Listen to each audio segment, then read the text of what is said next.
আন্তর্জাতিক মাতৃভাষা দিবসকে ঘিরে সম্মানের আলোয় ভাসছে পশ্চিমবঙ্গের সংস্কৃতি অঙ্গন।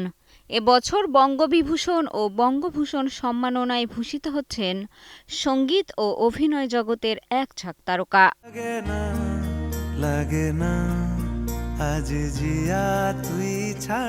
সংগীতে বিশেষ অবদানের স্বীকৃতি হিসেবে বঙ্গবিভূষণ পাচ্ছেন জনপ্রিয় গায়ক নচিকেতা চক্রবর্তী। তার গানে উঠে এসেছে প্রতিবাদ, প্রেম আর জীবনের গল্প। একই সম্মানে ভূষিত হচ্ছেন শ্রীরাধা বন্দ্যোপাধ্যায়, লোপামুদ্রা মিত্র, ইমন চক্রবর্তী এবং বর্তমান বিধায়ক ও গায়ক Babul Supriyo. Gold's Gym across 30+ countries. With over 700+ locations worldwide, train anywhere, belong everywhere. Doctor মানে যে তো মানুষ নয়, আমাদের চোখে সে তো ভগবান। কসাই আর ডাক্তার একই তো নয়।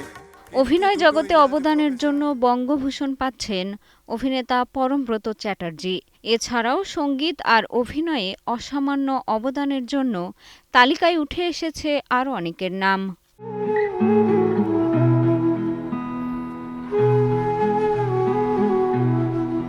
প্রতি বছর পশ্চিমবঙ্গ রাজ্য সরকার বিভিন্ন ক্ষেত্রে অসামান্য অবদানের জন্য এই রাষ্ট্রীয় সম্মাননা প্রদান করে থাকে।